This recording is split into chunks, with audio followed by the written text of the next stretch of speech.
Oke guys, welcome back to my channel di Wajid Fadilah ya.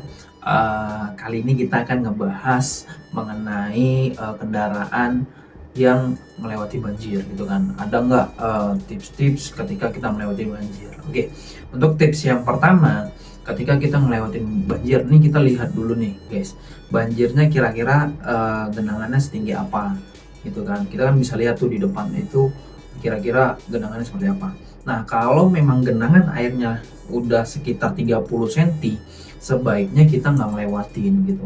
Tapi kalau genangannya masih di bawah 30 cm, it's okay, masih masih bisa sih sebenarnya kita lewatin. Tapi tergantung kendaraannya kita juga gitu kan. Tapi kalau kendaraan kita ceper, landai gitu kan, sebaiknya sih nggak kita lewatin. Dan kalau memang ada jalan alternatif, sebaiknya kita pakai jalan alternatif untuk ngelewatin banjir itu. Tapi kalau memang tidak ada jalan alternatif dan hanya jalan satu-satunya menuju tujuan kita, sebaiknya kita putar balik atau cari tempat yang lebih tinggi gitu. Jadi jangan coba-coba kita terjang lah, jangan coba-coba kita nerobos banjir. Kenapa? Karena nanti efeknya makin parah gitu kan, dan biaya perbaikannya juga sangat-sangat besar. Nah, itu tips yang pertama.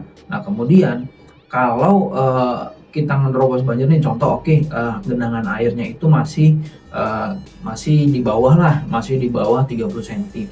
Tapi artinya kita harus tahu juga tekniknya gimana untuk ngelewatin si genangan banjir ini supaya kendaraan kita tidak mogok, sepeda motor atau mobil kita nggak mogok. Yang pertama adalah dari teknik ngegasnya. Nah, teman-teman harus tahu cara teknik ngegasnya. Kenapa? Kita pastiin dulu nih sama kendaraan yang depan, pastiin di depan itu tidak ada halangan sehingga kita bisa tekan gasnya itu juga secara konstan. Kenapa? Supaya lebih stabil gitu. Kalau kita tekan gasnya itu konstan, maka kecil kemungkinan kendaraan itu mati. Tapi kalau misalnya kita sempat lepas gas kemudian kita gas lagi gitu kan, sempat naik dan turun, nah itu yang bahaya gitu kan. Jadi teman-teman harus ngegasnya secara konstan dan berhentilah pokoknya. Jadi intinya gasnya tuh harus konstan. Kita lewatin pelan-pelan sampai selesai dari banjir itu. Nah, kita bahas tentang dampaknya sih. Dampaknya apa gitu kan? Kalau kita ngelewatin atau nerobos si banjir ini tadi gitu.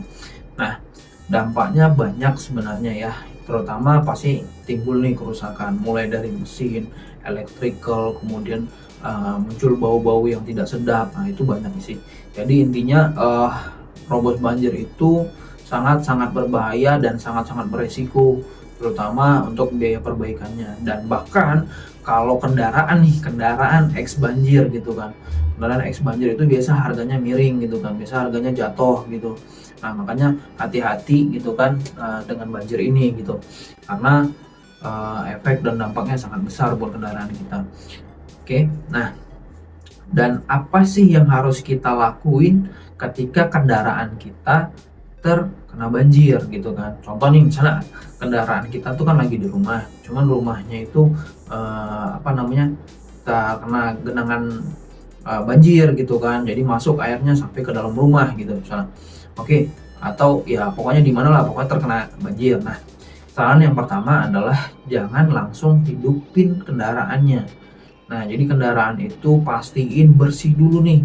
Kita bersihin dulu kendaraannya, pastiin tidak ada air-air lagi, kita keringin seluruh kendaraannya gitu kan, baik bodi-bodinya, kabel-kabelnya dan lain-lainnya.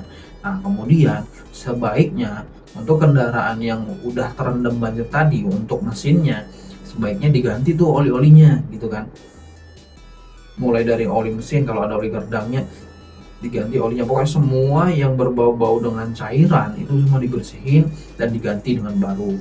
Pastiin si oli, minyak dan lain-lain tadi itu semua bersih dan diisi dengan yang baru. Kenapa? Karena kita takut seandainya air tadi tuh masuk ke dalam mesin kita gitu kan, melalui celah-celah kecil pasti bisa lah air itu masuk ke dalam kendaraan kita. Itu yang kita takutin. Sehingga efeknya apa kalau nggak kita ganti? Contoh kita tetap aja kita pakai gitu, kita hidupkan ternyata ada campuran air, itu kita menghindarin yang namanya water hammer. Nah, water hammer itu apa? Water hammer itu ketika ada air masuk ke dalam ruang bakar gitu kan, nah itu bisa ngerusak si mesin tadi gitu, mulai dari piston, sokar dan lain-lain itu pasti bakal banyak deh yang nyebabin si mesin itu rusak gitu. Perkara air nih, namanya juga water hammer gitu kan. Nah itu juga berbahaya, hati-hati. Nah jadi teman-teman pastiin dulu si kendaraan tadi benar-benar bersih, benar-benar udah bagus semua, udah digantiin semua oli-oli dan minyak-minyaknya, udah bersih semua, baru coba dihidupin gitu. Nah dari situ kita bisa tahu tuh apa yang masih bermasalah gitu. Kalau memang harus diganti ya harus diganti gitu. Karena kita takut ada korsleting dan lain-lain, terutama elektrikalnya. Nah, jadi teman-teman jangan sepele dengan banjir ini karena dampaknya tuh sangat-sangat besar. Nah, jadi lebih baik sih kita menghindari, jangan coba-coba kita terobos banjir gitu kan. Nah, ada nggak kendaraan nih, ada nggak kendaraan yang bisa terobos banjir? Itu balik lagi sih sebenarnya. Semua kendaraan sih disarankan tidak untuk menerobos banjir, gitu kan? Ya, walaupun kendaraan itu bisa misalnya kita contoh bisa untuk menerjang banjir itu, cuman nggak disaranin sih. Kenapa? Karena biasanya tuh dari apa ya, dari celah yang paling gampang untuk masuk ke ruang mesin, contohnya kayak dari air intake-nya. Kalau air intake-nya di bawah gitu kan, itu bisa kemasukan air, dan itu udah pasti mesinnya juga pasti mogok. Jadi benar-benar dihindarin. Kalau memang ada jalan alternatif, silakan pakai jalan alternatif. Tapi kalau tidak ada, sebaiknya putar balik, ya kan. Kalau memang nggak bisa, mentok-mentoknya kita cari tempat yang paling tinggi deh gitu, supaya si kendaraan kita ini nggak kena genangan banjir gitu. Sesegera mungkin kita hindarin tempat-tempat yang landai lah gitu kan, karena itu resiko gitu. Nah itu sih dampaknya dari kita nerobos banjir. Makanya teman-teman benar-benar perhatiin kendaraannya, jangan coba-coba deh untuk nerobos banjir. Oke, nah sekian dulu video dari saya. Jangan lupa untuk klik like semua video-video yang ada di channel Wahyudi Fadilah. Kalau memang teman-teman ada yang mau bertanya, silakan tanya di kolom komentar. Nanti kita bahas semua yang di situ. Kemudian jangan lupa untuk subscribe channel Wahyudi Fadilah. Jangan lupa tekan tombol loncengnya. Oke, sekian dulu dari saya. Assalamualaikum warahmatullahi wabarakatuh.